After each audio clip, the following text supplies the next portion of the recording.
रोज एक नई कहानी देखने के लिए चैनल को सब्सक्राइब करें और बेल आइकन दबाना ना भूलें। सीमा एक प्यारी पर गरीब परिवार की लड़की थी।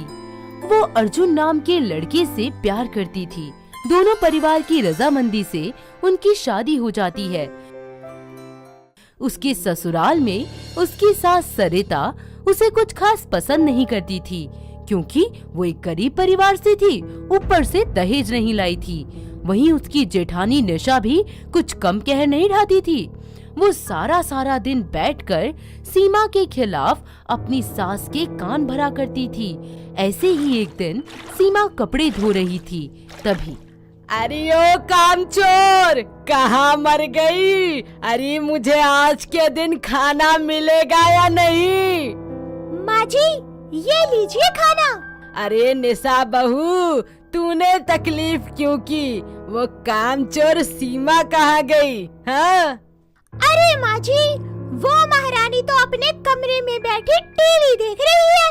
आपकी आवाज सुनी तो मैं ले आई खाना आपके लिए। अच्छा, तो मेम साहब नाटकबाजी देख रही हैं। अभी बताती हूँ उसे। तभी सीमा हाथों में खाने की थाली लिए डरती हुई अपनी सास के पास आती है। माँ जी, ये लीजिए खाना।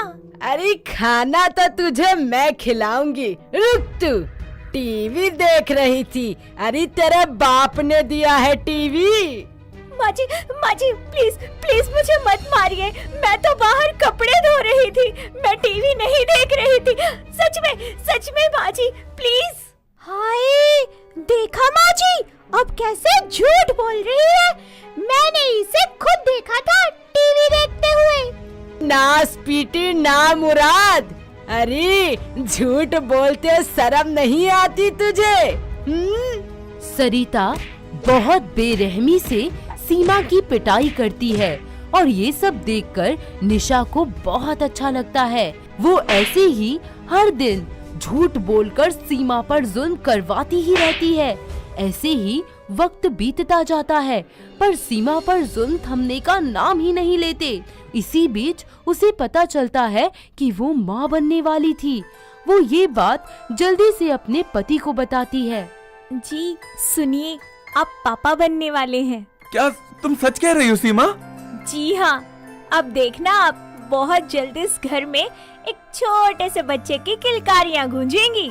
सीमा सीमा सीमा, तुम्हें पता है तुमने मुझे कितनी बड़ी खुशी दी है। सीमा, मैं बहुत खुश हूँ। I love you so much. पूरे घर में खुशियों की लहर दौड़ पड़ती है। अर्जुन अपने होने वाले बच्चे के लिए एडवांस में ही सारी तैयारी करना शुरू कर देता है और सरिता भी अपनी बहू का ख्याल रखने लगती है। पर ये खुशी ज्यादा दिन तक नहीं टिकी। वक्त बीतता जाता है। एक दिन ऑफिस से आते समय अर्जुन का कार एक्सीडेंट हो जाता है, जिसमें उसकी मौत हो जाती है। ये खबर जैसे ही घर वालों को पता चलती है, उन पर मानो दुखों का पहाड़ टूट पड़ता है। हाय करम जली, तेरे कीड़े पड़े प्लास्टिक के। तेरा नाश हो, तू और तेरा ये बच्चा दोनों ही मनहूस हो। आए मेरे बेटे को खा गई डायन। आए माँ जी, ये सब आप क्या कह रही है? ये बच्चा तो अर्जुन की आखिरी निशानी है और आप ऐसे कह रही है। ऐसा कुछ नहीं है माँ जी। अरे उल्टा डायन। अरे राक्षसनी, दफा हो जा मेरे घर से। एक पल भी बर्दाश्त नहीं कर सकती मैं तुझे। मेरे घर का सत्यानाश कर दिया तूने। आए नहीं माँ जी, प्लीज ऐसा मत कीजिए। इस हालत में मैं कहाँ जाऊंगी? मुझ पर नहीं तो कम से कम मेरे होने वाले बच्चे पर ही रहम खाइए। मुझे इस घर से मत निकालिए माँ जी। सरिता अपनी बहू की कोई बात नहीं सुनती और गर्भवती हालत में उसे घर से धक्के मारकर निकाल देती है। सीमा भूखी प्यासी दर बदर ठोकर खाने लगती है। बड़ी ही मुश्किल से हाथ पैर जोड़कर उसे एक गरीब की झोपड़ी में सर ढकने की जगह मिल जाती है। वो अपने बच्चे के भरण पोषण के लिए काम की तलाश करना शुरू कर देती है। वो कभी लोगों के घर जाकर बर्तन धो देती, कभी झाड़ू पोछा लगा देती, तो कभी कूड़ा कचरा उठा दिया करती। उसके पास जो 4 पैसे जमा होते उससे वो खाना खरीद कर खा लेती और अपना और अपने बच्चे का पेट भरती। ऐसे ही एक शाम जब वो काम कर घर आ रही होती है, तभी अचानक ही सामने से आती कार उसे ठोकर मार देती है। गाड़ी से नीलम नाम की लड़की बाहर आती है। अरे अरे सीमा, तुम होश में हो, जल्दी देखो, मैं हूँ तुम्हारे बचपन की दोस्त नीलम। नीलम, तुम यहाँ? अरे मेरी छोड़ो और तुम ये बताओ, तुम्हारी ये हालत कैसे हुई? तुम यहाँ कैसे? क्या हुआ ये सब? सीमा अपनी दोस्त को रोते हुए सब कुछ बताती है। ये सारी बात सुनकर नीलम का गुस्सा 7वें आसमान पर चढ़ जाता है। यार, इतना सब कुछ हो गया, तूने अपने ससुराल वालों के खिलाफ कोर्ट में केस क्यों नहीं दर्ज किया? क्या बताऊं नीलम, ना तो मेरे पास पैसे ही थे और ना ही परिवार का सहारा। मैं अकेली अपने बच्चे के साथ आखिर क्या करती? तू चिंता मत कर, मैं हूँ ना, अब मैं तेरा साथ दूंगी, तुझे इंसाफ जरूर मिलेगा। इतना कहकर नीलम सीमा को अपने साथ ले जाती है और उसकी खूब देखभाल करती है। दोनों मिलकर सीमा के ससुराल वालों पर डोमेस्टिक वायलेंस का केस कर देते हैं और फिर क्या, पुलिस के साथ वो अपने ससुराल पहुंचती है, जिनको देखकर निशा और उसकी सास के तो होश ही उड़ जाते हैं। अरे मखा, तुम दोनों ही हो गए, निशा और सरिता? जी हाँ जी, मैं ही हूँ। जी इंस्पेक्टर साहब, मैं ही हूँ निशा। चलो फिर जेल में, अरेस्ट वारंट ला रहा हूँ तारा में। जी पर क्यों? हमने क्या किया? क्या किया है? तुमने करी है तारी बहू पे घरेलू हिंसा और उसकी गर्भवती हालत में घर से बाहर काटा है। अरे शर्म नहीं आई तुमने कती भी है? हाजी सब स्वांग रचती है ये लड़की, ऐसा कुछ नहीं है। हम तो अपनी बहू को बहुत प्यार करते थे, यही इसका ही कोई चक्कर चल रहा था। अपने पति के जाने के बाद कुछ ज्यादा ही आजादी चाहती थी, इसीलिए घर छोड़ के चली गई। हाँ बस कीजिए माँ जी, भगवान के लिए अब और झूठ मत बोलिए। आपका सच सबके सामने आ चुका है। इंस्पेक्टर साहब, गिरफ्तार कर लीजिए इन दोनों को। माँ जी, अब झूठ बोलने का कोई फायदा नहीं है, हमें अपनी गलती मान लेनी चाहिए। अरे ओ, अपनी खुसर फुसर बंद करो तुम दोनों और चलो थाने में। बहुत हो गया तारा ड्रामा, अच्छी तरह जानू मैं तारे जिसे लोगा ने, समझ में आई? इस तरह सीमा अपने ऊपर हुए अत्याचारों का बदला लेती है। नीलम उसे अपने साथ घर ले जाती है और उसकी बहुत देखभाल करती है, जिसके बाद सीमा माँ बन जाती है और वो तीनों साथ में खुशी खुशी रहने लगते हैं। किसी शहर में काजल नाम की एक लड़की रहा करती थी, जिसे खाना बनाने का बहुत शौक था। उसकी माँ जानकी और पिता मुरारी अपनी बेटी की शादी के लिए रिश्ता तलाश कर रहे थे। तभी उन्हें एक लड़का मिलता है, जिसकी माँ कामिनी घरेलू लड़की ढूंढ रही थी। ऐसे ही एक दिन दोनों परिवार वाले एक साथ बैठकर बातें कर रहे होते हैं। अरे जरा लड़की को तो बुलाइए, ऐसे ही थोड़े ही बिना देखे चले जाएंगे। वो क्या कहते हैं, हमारी बेटी ना बहुत ही अच्छा खाना बनाती है और बहुत शौकीन है खाना बनाने की भी और खवावे की भी। ये लीजिए, आप सबन के लिए स्पेशल आइटम बना कर ला रही है। हाँ, ये क्या है? इसे स्पैगेटी कहते हैं। ये बहुत ही लाजवाब होता है और ये बहुत हेल्दी भी है। आप खाइए ना और फिर मुझे नंबर दीजिए। जी नंबर 97632814। अरे चुप पगले, फोन नंबर नहीं, खाने का नंबर मांग रही है। कामिनी प्लेट चाट सब खा जाती है और उसकी खाना बनाने की ये गुणवत्ता देख वो उसे अपने घर की बहू बनाने का फैसला कर लेती है। कुछ ही दिनों बाद काजल और कार्तिक की शादी हो जाती है। घर की बहू रोजाना नए नए डिश बना सबको खुश करती रहती। उसका खाना सब उंगलियां चाट चाट कर खाते थे। अरे बहू, मैंने कभी सपने में भी नहीं सोचा था कि मुझे इतनी अच्छी खाना बनाने वाली बहू मिलेगी। हाँ हाँ माँ, बिल्कुल सही कहा तुमने। इसके हाथों के खाने का तो मेरे दोस्त भी बहुत तारीफ करते हैं। मन तो करता है बस इसके हाथों को चूमता रहूं। अरे बस बस, मुझे खाना बनाना और खिलाना दोनों ही बहुत पसंद है। कुछ दिन यूं ही बीत जाते हैं और काजल के हाथ का बना खाना पूरे मोहल्ले में मशहूर हो जाता है। कोई ना कोई उसके घर आता और खाना लेकर जरूर जाता। ये सब देखकर उसकी सास को बहुत बुरा लगने लग जाता है, क्योंकि सभी उसी के हाथ का खाना पसंद करते हैं, जिससे उसके मन में अपनी बहू के लिए द्वेष भावना उत्पन्न हो जाती है। ऐसे ही एक दिन कार्तिक टीवी देख रहा था और उसमें एक मास्टर शेफ के कंपटीशन का ऐड आता है, जिसे देख वो काजल को जोर जोर से आवाज देने लगता है। अरे अरे अरे काजल, ये देखो, अरे तुम्हारे काम की बात है, जल्दी आओ जल्दी, अरे आओ ना यार। अरे क्या हुआ, क्यों चिल्ला रहे हैं आप? अभी आ रही हूँ ना। हाँ जी बोलिए, क्या हुआ?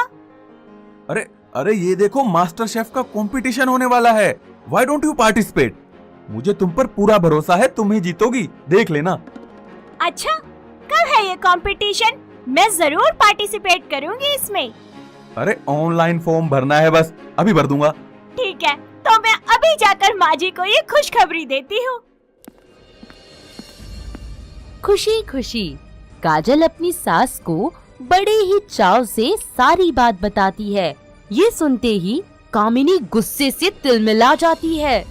कहीं नहीं जाना तुझे, चुपचाप घर में रह, डंडे मार के तोड़ दूंगी। हाँ लेकिन माँ जी, मैं क्यों नहीं जा सकती? अरियो, मुझसे जुबान मत लड़ा।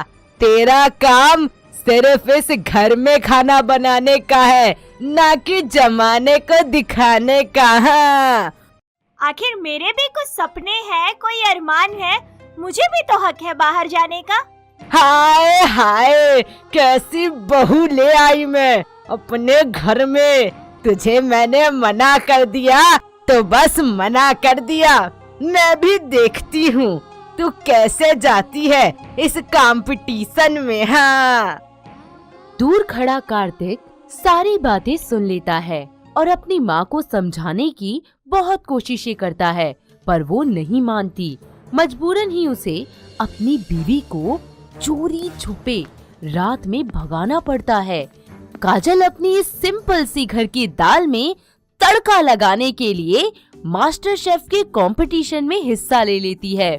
उसका शो टीवी पर रिलीज होता है, जिसमें वो बहुत सारी डिशेस बना जजेस को सर्व करती है। अरे वाह वाह, क्या स्वाद है खाने का, एकदम लजीज। It's fabulous. आपके हाथों में जादू है, जादू।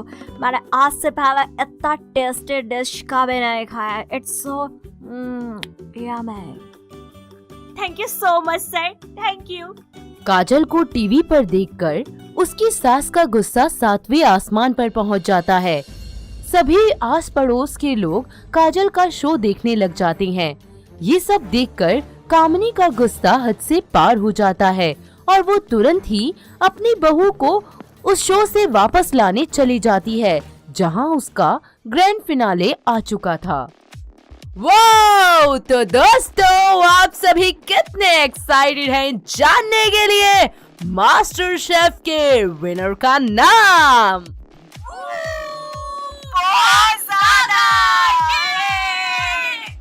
तो फिर देर किस बात की, शुरू करते हैं आज का कंपटीशन।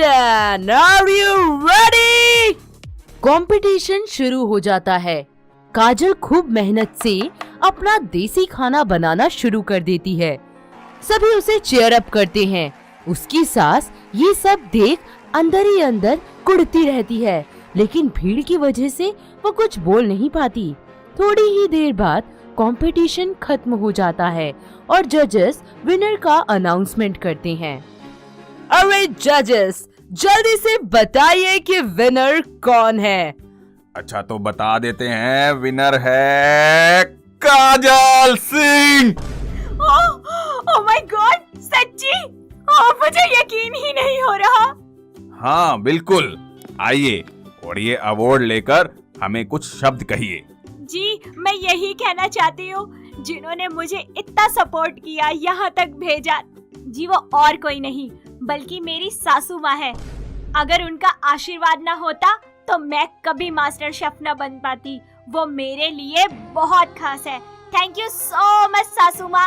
आप जहाँ भी हैं, मुझे सुन पा रही हैं, देख पा रही हैं, तो मेरी तरफ से आपको बहुत सारा प्यार और थैंक यू भी।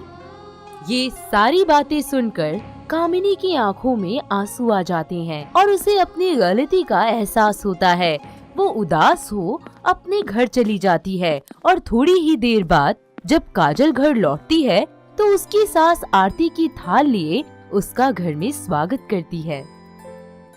अरे बहू, तूने तो मेरा नाम ही रोशन कर दिया। आज मुझे एहसास हुआ कि तू कितनी अच्छी है। बेटा, अपनी इस सास को माफ कर दे। मैंने तेरे साथ बहुत गलत किया। हाँ। अरे माँ जी, ये क्या कह रही हैं आप? और आप माफी किस बात की मांग रही हैं? मुझे तो बस आपका आशीर्वाद चाहिए। अच्छा चलो रोना धोना बंद करो यार, चलो सेल्फी लेते हैं। अरे आज घर की बहू अवार्ड लेकर आई है। काजल के अवार्ड मिलने की खुशी में पूरी फैमिली पार्टी रखती है, जिसमें बड़े बड़े लोग शिरकत करते हैं और उसकी खूब तारीफ करते हैं। साथ ही उनका पूरा परिवार समाज में सम्मानित हो जाता है। अब कामिनी को अपनी गलती का एहसास होता है। वो अपनी बहू को सराखों पर रखने लग जाती है। इस तरह कामिनी के मन से द्वेष भाव निकल जाता है। एक गांव में शालू नाम की लड़की रहती थी, जिसकी शादी मनोज से हो जाती है। मनोज खेतों में थोड़ी बहुत मजदूरी करता, जिससे परिवार का भरण पोषण बड़ी मुश्किल से हो पाता था। उसकी सास विमला हमेशा ही अपनी बहू को किसी न किसी बात पर ताने देती ही रहती थी। शालू चुपचाप घर का सारा काम करती रहती। धीरे धीरे मनोज को काम मिलना बंद हो जाता है और वो बेरोजगार घर में पड़ा रहता। ऐसे ही उनके घर में खाने के लाले पड़ जाते हैं। और फिर एक दिन इस गरीबी के चलते मेरे घर वाले भूखे सो रहे हैं और मैं कुछ कर भी नहीं पा रहा। तभी वहाँ शालू चलकर आती है। सुनिए जी, घर का राशन खत्म हो गया है। अब मैं क्या बनाऊं खाने में? शालू, मेरे पास तो फूटी कोड़ी भी नहीं है शालू। जी, आप कोई काम देख लीजिए ना। अरे ओ, शर्म नहीं आती तुझे? अरे मेरा बेटा पहले से ही परेशान है और तू उस पर रौब जमा रही है। आई बड़ी माँ, वो बिल्कुल सही कह रही है। घर चलाने के लिए कुछ ना कुछ तो करना ही पड़ेगा ना। मनोज ये कहकर अपने घर के हालात सुधारने के लिए काम की तलाश में निकल पड़ता है, पर उसे कहीं भी काम नहीं मिलता। इससे वो बहुत ही ज्यादा हताश हो जाता है और एक फुटपाथ पर जाकर बैठ जाता है। तभी वहाँ उसका एक दोस्त राजेश उसे उदास हालत में देख पूछता है, अरे मनोज, तू यहाँ? क्या हुआ? इतना परेशान क्यों है? कुछ नहीं यार, बस घर की चिंता सताए जा रही है। घर में खाने का एक दाना भी नहीं बचा है और काम भी नहीं मिल रहा। समझ नहीं आ रहा मैं करूं तो क्या करूं। अरे मनोज, परेशान क्यों हो रहे हो? मेरे पास एक पुराना ठेला है, उसे लेकर जाओ और कुछ काम शुरू कर दो, जैसे सब्जी बेचना, फल बेचना। पर मैं करूंगा कैसे? मेरे पास तो सब्जियां खरीदने तक के पैसे नहीं हैं। अरे इस बात की चिंता तुम मत करो ना यार। दोस्त बोलते हो ना मुझे, तो फिर ये लो पैसे और काम शुरू कर दो। मेरे दोस्त, बहुत बहुत धन्यवाद। मैं तेरा ये एहसान जिंदगी भर नहीं भूलूंगा। यार दोस्ती में क्या एहसान? कैसी बातें कर रहा है यार तू? इस तरह मनोज अपने दोस्त से ठेला और पैसे लेकर सब्जियां खरीद उसे बेचना शुरू कर देता है। पर उसका ठेला गांव से काफी दूर था, जिस वजह से उसके ठेले पर एक भी ग्राहक नहीं आते थे और कम बिक्री होने की वजह से उसकी सब्जियां पड़ी पड़ी खराब हो जाती थी। एक शाम जब वो घर से जा रहा होता है कि तभी अचानक एक गाड़ी से उसका एक्सीडेंट हो जाता है। इस दुर्घटना में वो अपाहिज हो जाता है, जिसके कारण उसके घर की हालात दिन पर दिन और भी बद से बदतर होने लगते हैं। ऐसे में सारी जिम्मेदारी शालू पर आ जाती है। घर की हालात सुधारने के लिए उसे एक उपाय सूझता है। सुनिए जी, अगर आप बुरा ना माने तो आपसे एक बात कहूं? हाँ बोलो शालू। जी, मुझे बहुत अच्छा अचार बनाना आता है। क्यों ना हम ताजी सब्जियों को काट कर उनका अचार बनाकर मार्केट में बेचें? हाँ क्यों नहीं, पर मेरे पास तो अचार बनाने तक के पैसे नहीं हैं।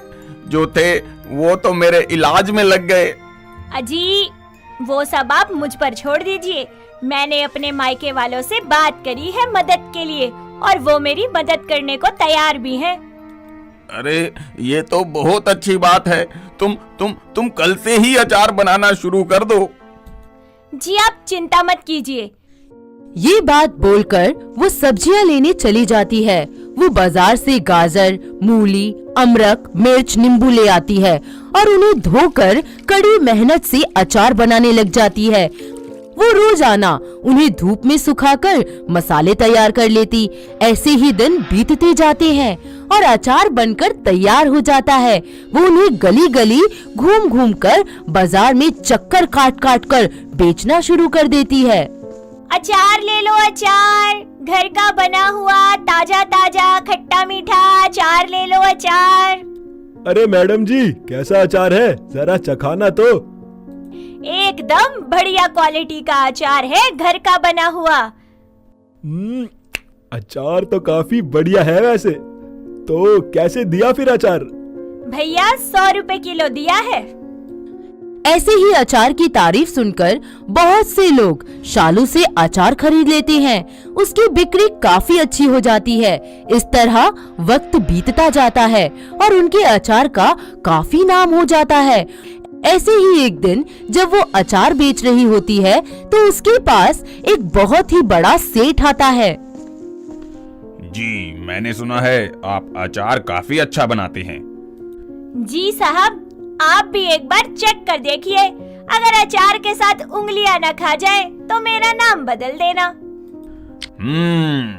जैसा सुना था बिल्कुल वैसा पाया। मैं तो आपसे इसी सिलसिले में बात करने आया हूँ। मेरे पास आपके लिए अचार का बहुत बड़ा ऑर्डर है।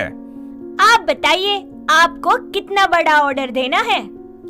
जी आपको पूरे 100 किलो अचार बस 1 महीने में बना कर देना होगा। वो खुशी खुशी घर आती है और पूरे परिवार को ये बात बताती है। सब उसकी बात सुनकर बेहद खुश होते हैं। समय कम होने के कारण वो थोड़ी ही देर बाद अचार बनाना शुरू कर देती है। कुछ दिन बीत जाते हैं। वो अचार सुखाने के लिए छत पर रख बाजार से कुछ सामान लेने चली जाती है। तभी अचानक जोरदार बारिश शुरू हो जाती है और सारा अचार भीग कर खराब हो जाता है। शालू दौड़ी दौड़ी घर आती है। जैसे ही वो घर पहुंचती है, उसकी सास उसे ताने मारकर कोसना शुरू कर देती है। अरे ओ करमजली, कहाँ मर गई थी? अरे पूरे अचार का सत्यानाश हो गया है। कहीं नहीं माँ जी, मैं तो बस बाजार से कुछ सामान लेने गई थी। अब ये बता, तेरी इन गलतियों का बोझ कौन उठाएगा? तेरा बाप। माँ जी आप चिंता मत कीजिए, मैं सबको ठीक कर दूंगी। शालू अपनी गलतियों को सुधारने के लिए एक उपाय सोचती है। वो अपने हाथों के कंगन बेचकर घर में कुछ पैसे ले आती है। आस पड़ोस की कुछ औरतों को वो मुफ्त के अचार का लालच देकर बुला लाती है और अपना लिया हुआ ऑर्डर उनकी मदद से पूरा करती है।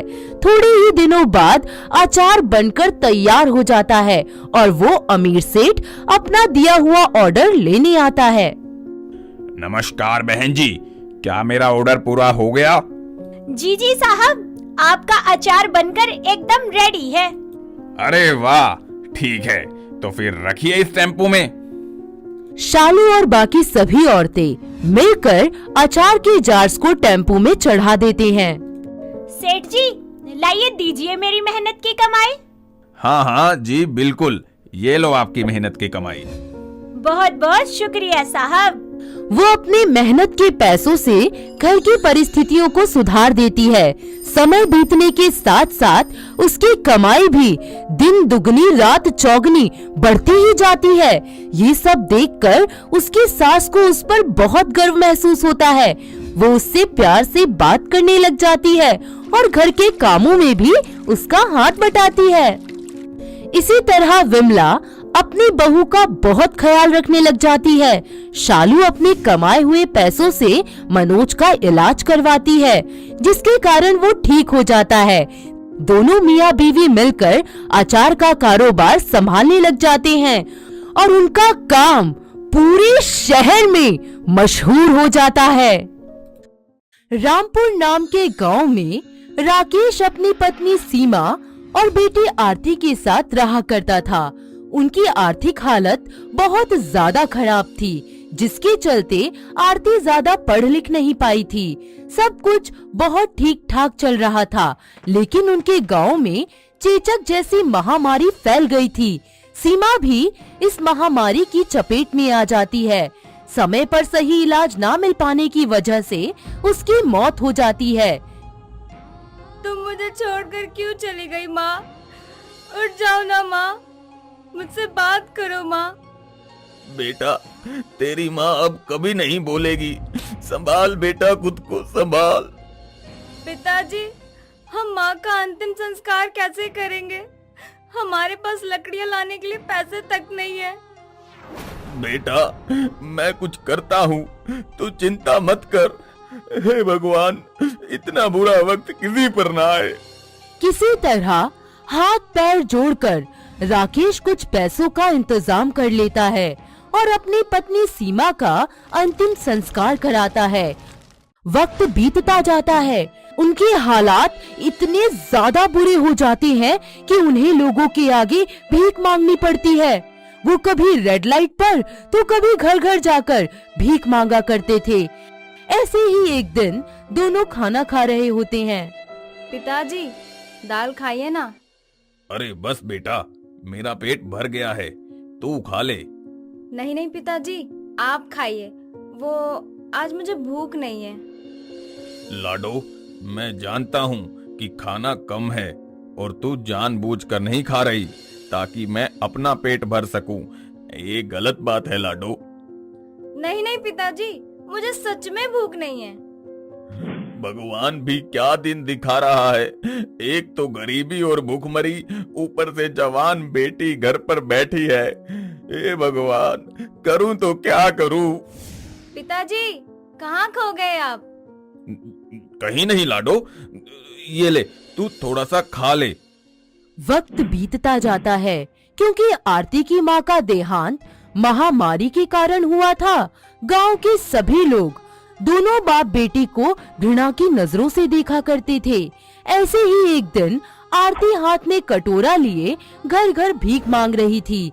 चलते चलते उसे बहुत तेज प्यास लग जाती है। वो पास ही के नलके से पानी पीने लगती है कि तभी वहाँ गांव की मुखिया की पत्नी राजवंती आ जाती है और आरती को देखकर गुस्से से तिलमिला जाती है। हाय हाय, शर्म नहीं आती तुझे? अरे क्या किया पापन? मालकिन, वो मुझे बहुत प्यास लगी थी, इसलिए थोड़ा सा पानी ही तो पिया है। अरे ओ नासपीटी, तुझे हमारा नल का ही मिला था क्या? अरे पूरा पवित्र कर दिया, छी छी।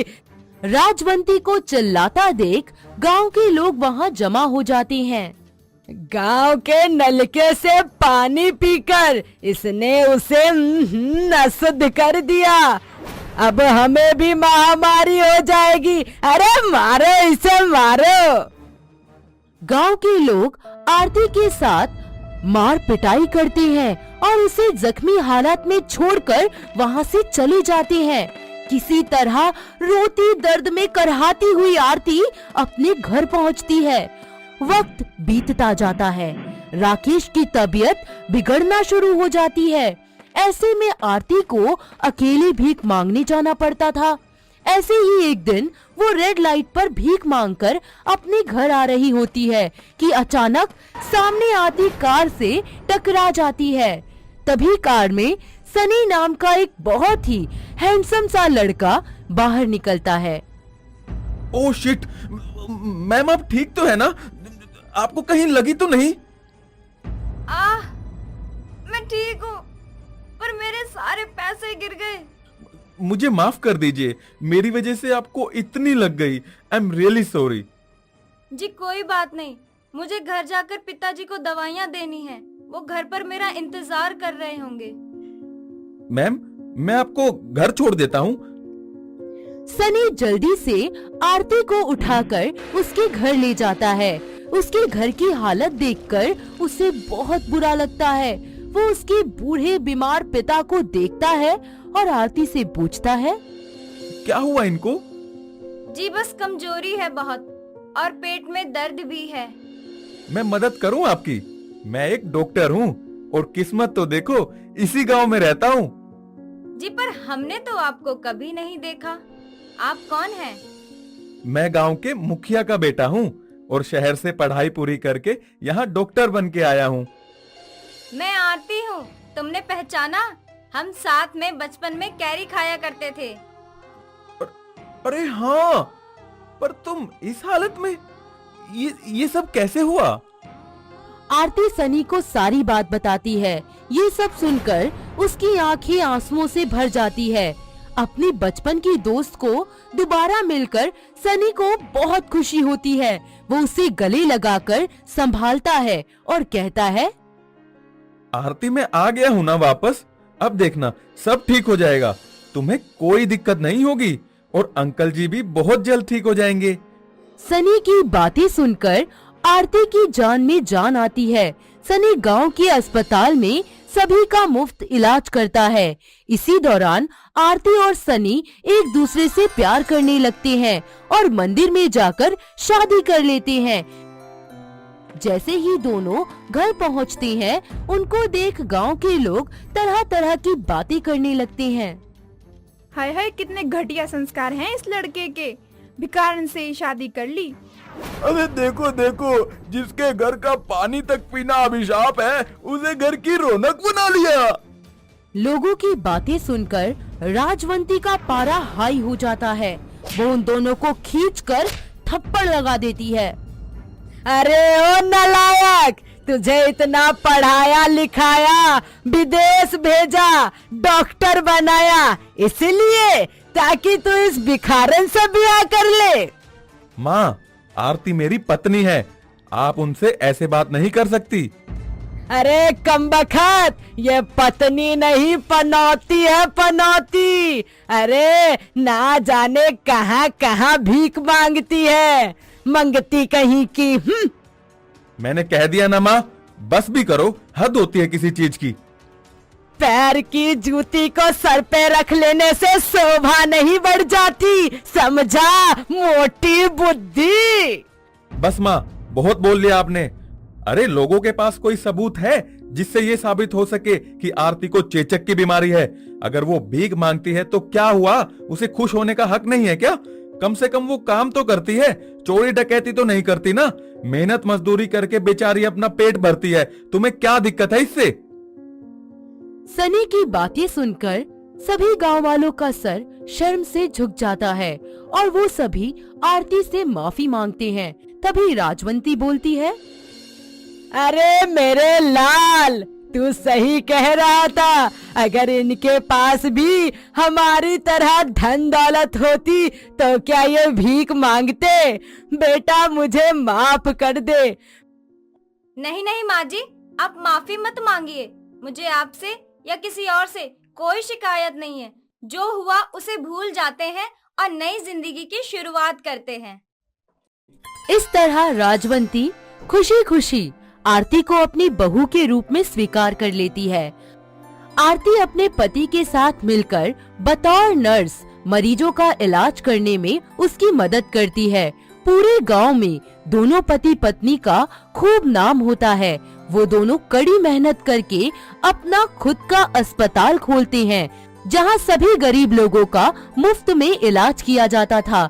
ये कहानी है अमृतसर के एक किसान बलवंत की, जिसके लिए माटी ही उसका भगवान है और लहराती फसल चमचमाता सोना, जिसकी वो प्रतिदिन पूजा आराधना करता है।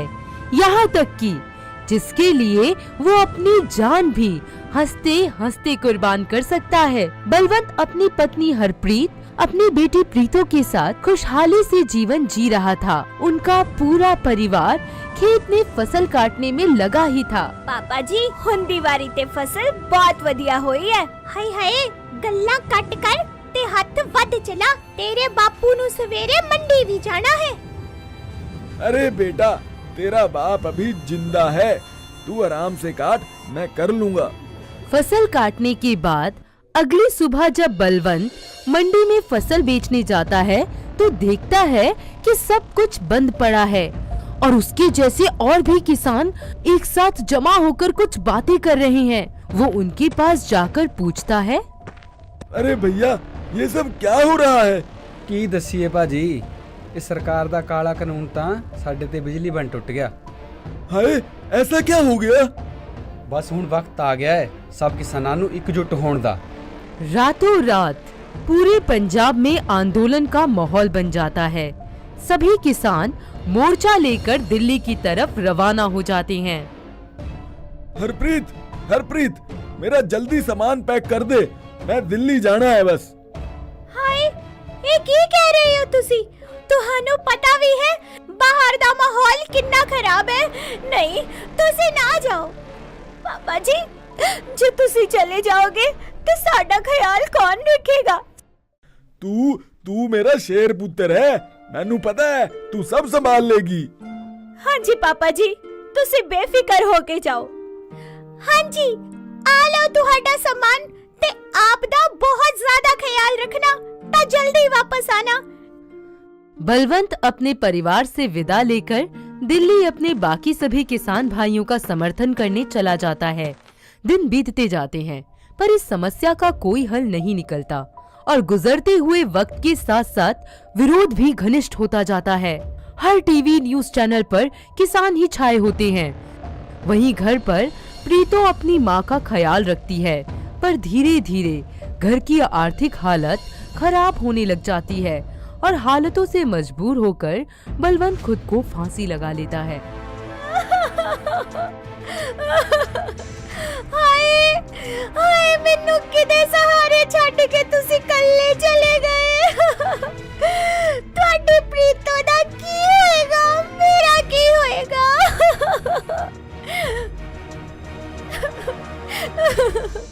पापा जी, तुसी सानू छੱਡ के चले गए। ਅਸੀਂ नहीं जी सकते ਤੁਹਾਡੇ बिना। हाय प्रीतो पुत्र, हुन तेरे पापा ने कदी नहीं बोलना। इस सदा ਲਈ सानू छੱਡ के चले गए।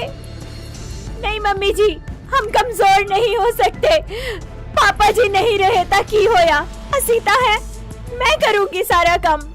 अभी गम के बादल छटे ही नहीं थे कि प्रीतो और हरप्रीत पर कुदरत की मार पड़ जाती है। एक दिन मौसम इतना ज्यादा कहर ढाता है कि लगातार बारिश और तूफान की वजह से उसकी सारी पकी पकाई फसल खराब हो जाती है। हालात इतने ज्यादा खराब हो जाते हैं कि घर में खाने के वांदे पड़ जाते हैं, जिसके चलते हरप्रीत डिप्रेशन में रहने लगती है। प्रीतो पुत्र, मिन्नू लगता है हुन मैं ज्यादा जी नहीं पाऊंगी। मेरा मम्मी जी ऐदा दिया गल्ला ना करो। कुछ ही वक्त बाद उसकी माँ हरप्रीत का भी देहांत हो जाता है। बेचारी प्रीतो अकेली रह जाती है। उसके पास बेकार हो चुकी फसल, जमीन और गरीबी के सिवा कुछ नहीं बचा था।